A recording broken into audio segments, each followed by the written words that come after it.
강력한 사건의 단서를 풀어보는 돌직구 강력반입니다. 강력한 검사 출신의 김우석 변호사님 모셨습니다. 어서 오세요. 안녕하세요. 오늘 강력반에서는 김우석 변호사님과 함께 송도에서 발생한 아들을 쏴 죽인 비정한 아버지의 사건에 대해서 파헤쳐보겠습니다.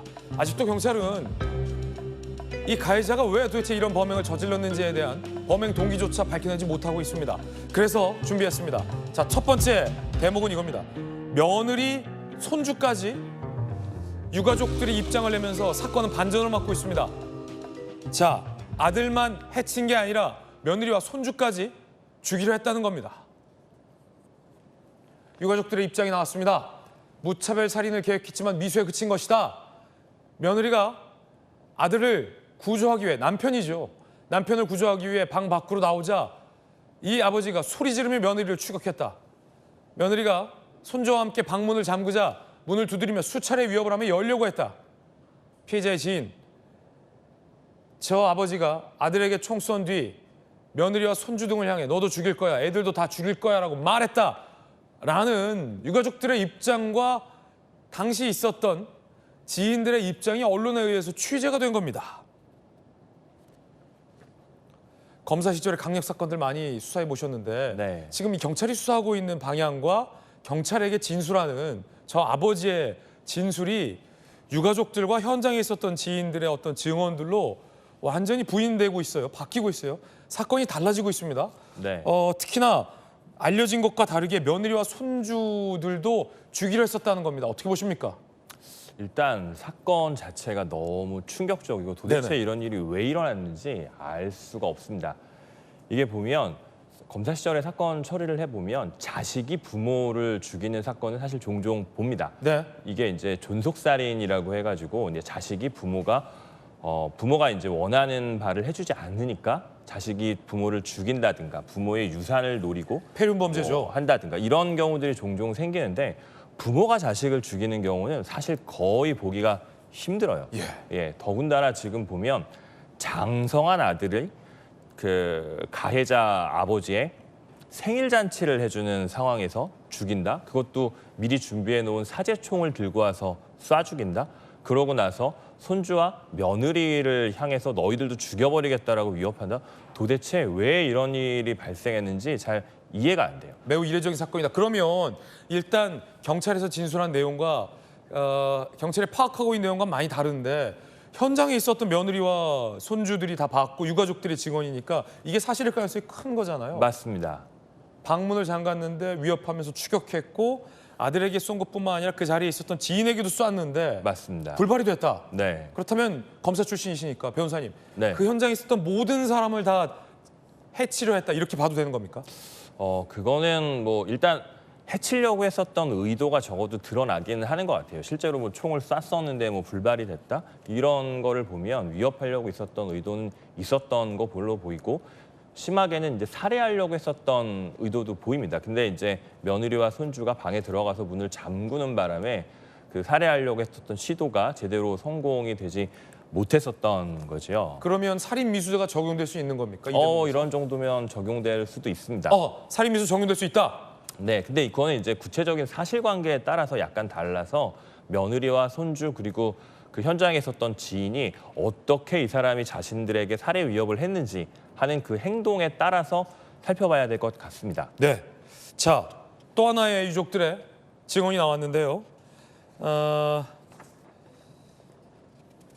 성폭력 전과가 있었다는 사실도 새롭게 드러났고요. 그리고 범행의 동기와 관련해서 가정불화가 원인이 아니다라는 유족 측의 반박도 나왔습니다. 자, 일단 성폭력 전과가 있었다는 대목부터 함께 보시죠. 1999년 강간치상 등 혐의로 징역 2년 6개월, 집행유예 4년 전과가 있다는 거예요. 1년 후 이혼, 아들 혼인까지 사실혼 관계로 이 가해자와 아내가 동거를 했다는 거고요. 상당수 아들에게는 이혼했다는 걸 함구했다는 겁니다. 그리고 8년 전이서야 이혼했다는 사실을 알렸는데 그마저도 아버지에게 함구해달라는 당부를 했다는 겁니다. 그래서 아들 부부가 실제 뭐 이혼을 했네라는 걸 모른 척하고 있었다라는 유가족들의 반박이 나왔습니다. 지금 경찰 진술에서는 전혀 다른 얘기를 했거든요. 이 가해자가.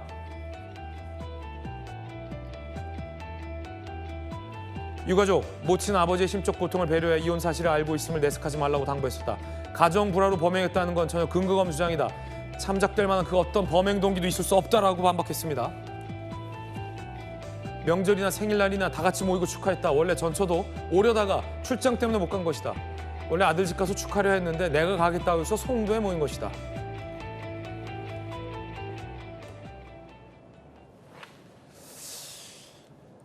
아들이 이혼 탓을 아버지의 탓으로 돌려서 불화가 있었다라는 식의 진술을 했다는 건데 전혀 거짓이다라는 걸 유족 측이 얘기하고 있습니다. 네. 경찰이 범행 동기를 갈피를 못 잡고 있는 것 같아요.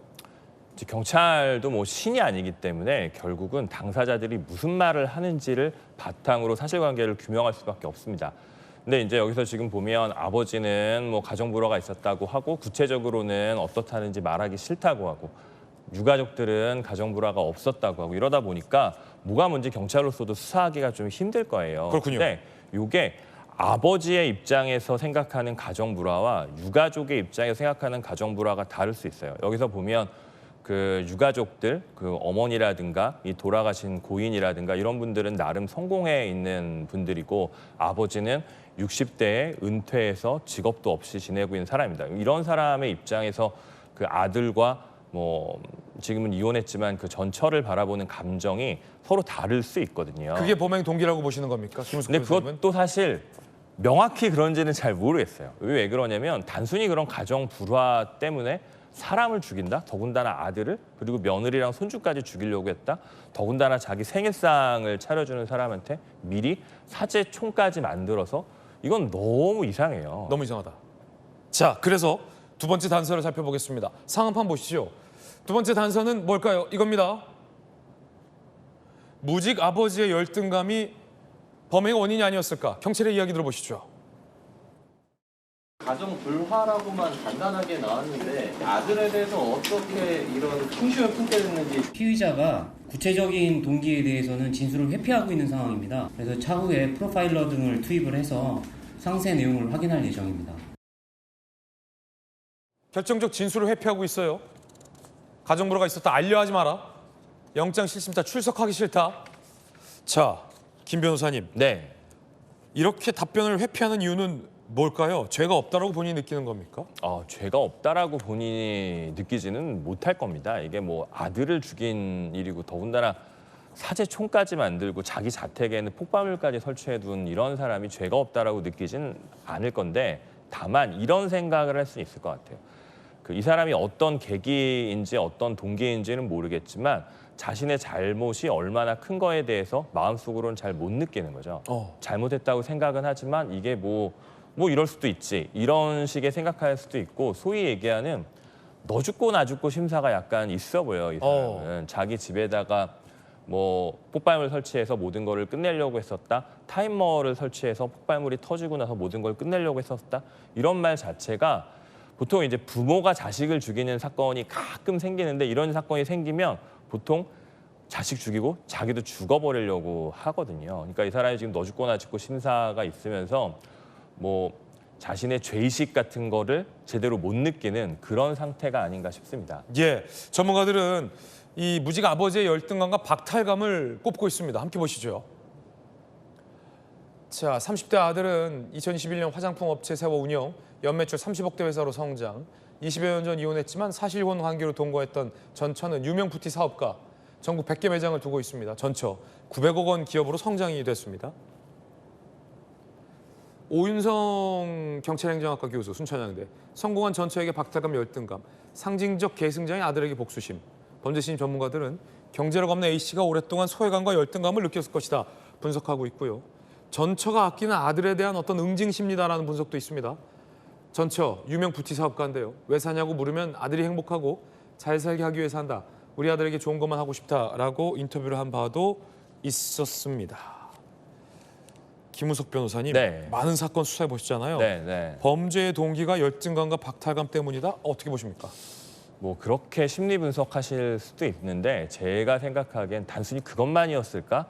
이런 생각이 솔직히 들기는 해요. 사람을 죽인다는 거는 매우 강렬한 감정입니다. 단순히 내가 열등감이 있다고 사람을 죽인다? 이거 정말 쉽지 않아요. 네. 그러면 사람을 죽일 만한 뭔가 특별한 일들이 가족 사이에 있었을 수가 있어요. 근데 그 가족 사이에 있었던 일이 무엇인지에 대해서는 서로 간에 말하기 싫을 수가 있죠. 우선 유족들이 입장을 냈잖아요. 이게 이제 그 2차 가해 우려가 있어서 더 이상 뭐 너무 지나친 관심을 좀 자제해달라 이런 말씀들을 하시는데 이게 제가 생각하기에는 단순한 열등감, 박탈감 이거를 넘어서서 뭔가 그들만의 무슨 일이 있었을 것이고 거기에 그 열등감이라든가 소외감이라든가 박탈감 같은 것들이 작용을 했을 수는 있겠죠. 근저에서 작용을 했을 수는 있겠지만 그것만으로 아들을 죽인다? 자기 생일날에?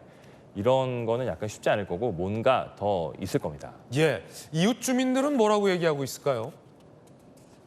자, 이 아버지의 집 근처의 주민들을 만나봤습니다.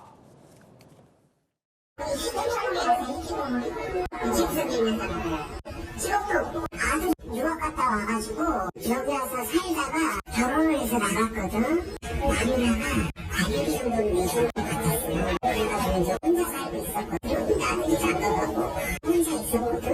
근데 그 사람이 안 거야 지금. 세 번째 단서 함께 보시죠. 상한판에 저희가 띄워봤습니다. 폭발물 실험도 했다. 자, 이거 어떤 얘기일까요? 함께 보시죠. 도봉구 자택에 폭발물 설치, 낚싯줄, 목화솜 활용, 여러 개의 기폭장치, 폭발 위력 향상을 위해 여러 도구를 사용했다. 직접 실험도 해봤다. 생을 정리할 목적이다. 다수의 인명피해 발생에도 어쩔 수 없다고 생각했다라고 진술한 걸로 전해집니다. 자, 김 변호사님. 네, 미리 실험을 했다. 계획범죄인 것 같고 네 맞습니다. 지금 다수의 인명피해가 발생해도 어쩔 수 없다. 이게 어떤 심리입니까? 정말 죄의식이라는 게 완전히 없어진 상황이고 저는 이 가해자가 정신적으로 큰 문제가 있다고 생각합니다. 일단 이런 정신적인 문제가 생기게 되는 큰 배경 중에 하나는 사회적 유대관계가 거의 단절돼서 살았던 사람인 것 같아요. 아무하고도 관계를 맺지 않고 자기 혼자 은둔해서 살아가면서 이상한 마음들이 생기게 되는 거죠. 그러다 보니까 그 자기가 잘못해도 아이 뭐 내가 이러는 게 뭐가 문제야? 이런 식으로 생각하는 죄책감이 거의 0으로 돼버리는 그런 일들이 생긴 것 같습니다. 네. 그런데 타이머까지 설정을 해놨는데 자기 집에 폭탄이 있다라고 스스로 밝혔거든요. 네. 그건 또 왜일까요? 제 생각에는 사실 그 심리를 알 수는 없습니다만 나중에 경찰에 검거되고 나서는 아 이제 다 끝났다. 더 이상 내가 뭘 더 어떻게 할 일은 아닌 것 같다. 난 그냥 죽어버리려고 그랬는데 경찰에 검거가 됐으니 아예 그거 뭐 폭발 터져가지고 주변에 이렇게 피해 끼치는 건 안 했으면 좋겠다. 이런 마음이 들지 않았을까 싶습니다. 예. 경찰의 얘기 들어보시죠. 집에 설치한 폭발물의 위력이 어느 정도였어요? 국가수에 지금 의뢰를 해놓은 상태입니다. 현장에서 발견된 위험 물질, 인화성 물질은 페트병에 이렇게 나눠서 담겨져 있었는데 15개 병에 담아져 있었습니다. 피의자 집이나 차량에서 유서 같은 것이 발견됐는지 유서는 발견되지 않았고요. 아직까지 좀 의문점 투성입니다. 맞습니다. 구체적인 범행 동기, 어떤 일 때문에 이렇게 가족들을 살해하거나 제거할 위협을 했는지에 대해서 구체적인 범행 동기가 좀 미궁이고요. 맞습니다. 그리고 어떻게 이렇게 폭발물하고 사체총까지 만들어오고 준비했는지에 대한 것도 의문이고 왜 도주를 하려 했었는지도 좀 모든 게 다 의문인데 이 수사 방향을 좀 어떻게 잡아야 될까요, 앞으로? 일단 제일 먼저 그 가해자의 심리를 돌파해야 됩니다. 이런 경우에 결국은 보면 이 사건 내용을 가장 잘 알고 있는 사람은 가해자거든요. 지금 가해자는 마음을 완전히 닫아버리고 있는 상황인데 네네. 특히 살인 사건 같은 경우에 범행의 동기라는 거는 정말로 중요합니다. 아주 중요한 양형 사유가 되거든요. 잘 설득을 하고 그다음에 이제 가해자도 아마 자식을 죽였다는 거에 대해서 양심의 가책이 되게 클 거예요. 이런 부분들을 잘 활용해서 수사기관에서 돌파를 해서 이 사람의 마음을 열어가지고 왜 이런 일이 있었는지 알아야 될 거고 그다음에 이제 유족들한테도 되게 아프고 힘들겠지만 어떤 일이 있었는지 그 죽일 만큼의 무슨 특별한 사정들이 있었는지를 찬찬히 따져봐야 할 겁니다. 네, 앞으로의 수사 방향에 대해서도 짚어주셨습니다. 김은석 변호사와 함께했습니다. 저희들은요 60초 광고 보고 돌아오겠습니다. 잠시 후에 뵙죠.